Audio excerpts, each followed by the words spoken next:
بحضور رئيس الوزراء والقائد العام للقوات المسلحة نور المالكي وعدد من الوزراء والقادة، احتفلت وزارة الداخلية بعيد الشرطة 91، إذ أكد رئيس الوزراء خلال الاحتفال بأن رجل الشرطة قد عانى ولا زال يعاني من الصعوبات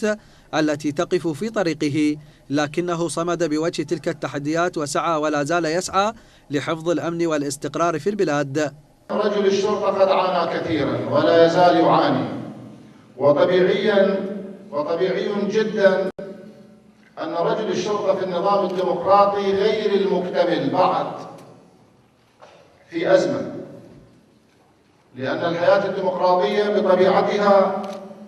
مطلوب من رجل الشرطة حفظ النظام والقانون، هذه مهمته، وهذا النظام الديمقراطي لا يعفيه أن تكون يده على الزناد لمواجهة كل خروج على القانون والدولة وردع المتجاوزين والذين يريدون تخريب العملية السياسية بأبعادها، فمطلوب منه التصدي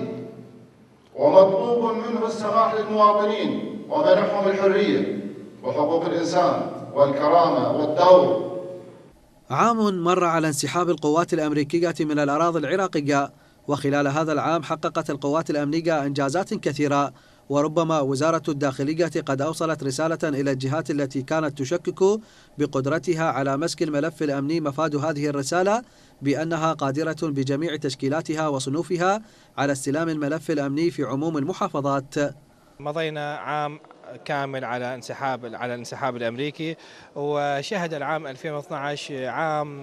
بانجازات امنيه كبيره اثبتت للجميع ان وزاره الداخليه بسواعدها العراقيه قادره على تسلم الملف الامني وقادره على بسط الامن في كل ربوع العراق ورسم البسمه على وجوه العراقيين جميعا. وزاره الداخليه ماضيه قدما في استلام الملف الامني، هناك خطوات سابقه وهناك خطوات لاحقه، الخطوات السابقه ماضين فيها وحققت معطيات معينة بالنسبة لهذا الملف، وإحنا ماضين أيضا. جهاز الشرطة قدم كل ما يستطيع تقديمه، ما نتمناه أن نشاهد كل ما هو جديد وأن تتطور وزارة الداخلية وترتقي، وأن نرى في كل عام أشياء جديدة وتطورات جديدة إن شاء الله. نعاهد به الوطن والشعب العراقي بأن نكون جنود أوفياء لهذا البلد، وإن شاء الله نكون أتحسن ظن الشعب العراقي وأتحسن ظن القادة. أسأل الله عز وجل أن يوفقنا لكل خير وأن يجعل العراق من ازدهار إلى انتصار إلى نصر إن شاء الله. وعلى الرغم من أن البعض يتحدث عن عدم استقلالية القوات الأمنية وخضوعها إلى جهات سياسية معينة، يؤكد متابعون أن الأجهزة الأمنية وتحديدا وزارة الداخلية عملت وبشكل كبير من أجل توفير الأمن والاستقرار لجميع المواطنين، وربما حماية المتظاهرين وعدم التعرض لهم دليل قاطع على استقلالية رجال الأمن ووقوفهم على مسافة واحدة من جميع أفراد الشعب العراقي بغض النظر عن انتماءاتهم الحزبية والطائفية. من بغداد، أحمد الحسيني، قناة آفاق.